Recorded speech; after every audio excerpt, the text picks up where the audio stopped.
పారిశ్రామికంగాను పర్యాటకంగాను శరవేగంగా అభివృద్ధి చెందుతున్న విశాఖ మహానగరానికి సరికొత్త అందాలు వెలువరి వస్తున్నాయి. ప్రఖ్యాత కైలాసగిరిపై భారీ త్రిశూలాన్ని ఏర్పాటు చేశారు. విఎంఆర్టీఏ అధికారులు ఏర్పాటు చేసిన ఈ త్రిశూలం ప్రారంభానికి సిద్ధమై పర్యాటకులను ఆకర్షించనుంది. ఇటీవల గాజు వంతెనను ప్రారంభించిన విఎంఆర్టీఏ ఇప్పుడు భారీ త్రిశూలాన్ని విశాఖ నగర ప్రజలకు కానుకగా అందిస్తుంది. ఇక అదే అంశంపై విశాఖ నుంచి ఉత్తరాంధ్ర ప్రతినిధి కీర్తి కన్నబాబు మరింత సమాచారం అందిస్తారు.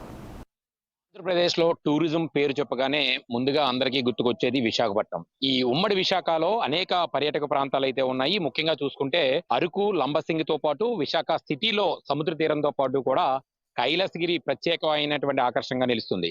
అయితే అలాంటి కైలాసగిరిపై ఇప్పటికే శివపార్వతి విగ్రహాలు ప్రత్యేక ఆకర్షణగా నిలవడంతో పాటు కూడా విశాఖలో ఈ రోజు ఏర్పాటు చేసినటువంటి డమరకంతో కూడినటువంటి త్రిశూలం ప్రత్యేకమైనటువంటి ఆకర్షణగా నిలిచిందని చెప్పుకోవచ్చు.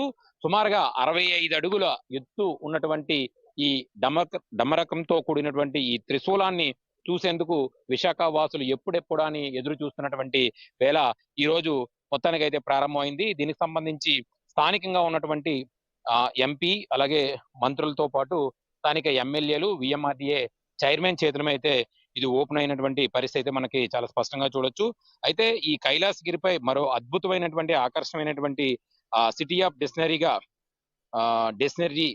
పేరుగాంచినటువంటి విశాఖపట్నంలో పర్యాటక రంగాన్ని మరింత ఆకట్టుకునేలా వైజాగ్ మెట్రోపాలిటికల్ రీజన్ డెవలప్మెంట్ అథారిటీ ఏదైతే విఎంఆర్డీఏ 65 అడుగుల భారీ త్రిశూలాన్ని అయితే ఏర్పాటు చేసినటువంటి పరిస్థితి కనబడుతుంది. ఆధ్యాత్మికంగా ఆధునిక టూరిజం కలయికతో రూపుదిద్దించిన ఈ త్రిశూల్ ప్రాజెక్టు ఇప్పుడు వైజాగ్ లో ప్రత్యేక ఆకర్షణగా నిలవబోతుందని అయితే మనం చెప్పొచ్చు. దీనికి సంబంధించి విశాఖలో ఎటు చూసినా అంటే 4 వైపుల నుంచి ఎటు చూసినా సరే ఈ యొక్క డమరకంతో కూడినటువంటి త్రిశూలం కనిపించే విధంగా పగటి పూటే కాకుండా రాత్రి సమయంలో కూడా చాలా ప్రత్యేకంగా కనిపించే విధంగా సుమారుగా 110 మెగావాట్లకు సంబంధించినటువంటి ఎల్ఈడి లైట్స్ తో ఈ యొక్క శక్తివంతమైనటువంటి లైటింగ్స్ తో కనిపించే విధంగా ఈ యొక్క త్రిశూలాన్ని అయితే ఏర్పాటు చేసినట్టుగా ఇక్కడ ఉన్నటువంటి అధికారులు అయితే చెప్తున్నటువంటి ఏదైతే మెడికవర్ హాస్పిటల్ నుంచి హనుమంతవాక్ వెళ్లే రూట్ లో అయితే దీన్ని ప్రత్యేకంగా రూపుదిద్దించినటువంటి పరిస్థితి కనబడుతుంది. ఈ కైలాసగిరిపై ఈ చివరి భాగం ఉన్నటువంటి ప్రాంతంపై 65 అడుగుల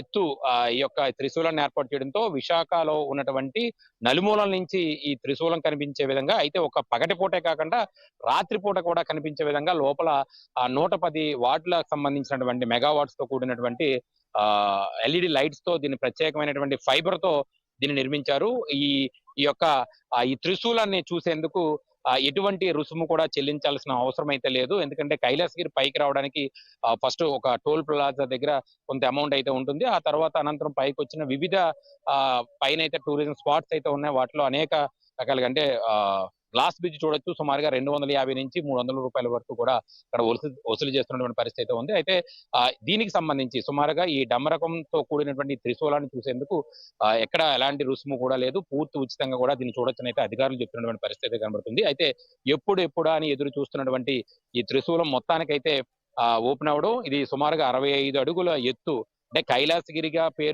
పేరుగాంచినటువంటి ఈ కైలాసగిరిపై ఇలాంటి డమరకంతో కూడినటువంటి త్రిశూలాన్ని ఏర్పాటు చేయడం విశాఖ వాసులంతా కూడా ఆనందాన్ని వ్యక్తం చేస్తున్నారు. అలాగే ఆంధ్రప్రదేశ్ కు వచ్చినటువంటి టూరిస్టులు ఎవరైతే విశాఖపట్నం వస్తారో విశాఖపట్నంలో ఖచ్చితంగా ఈ త్రిశూలాన్ని అయితే చూసి దీంతో ఒక సెల్ఫీ దిగి వెళ్లే విధంగా ఇక్కడ ఈ యొక్క కళాఖండాన్ని అయితే రూపుదిద్దిన పరిస్థితి కనబడుతుంది. కెమెరామ్యాన్ మోహన్ తో కన్నబాబు, విశాఖపట్నం.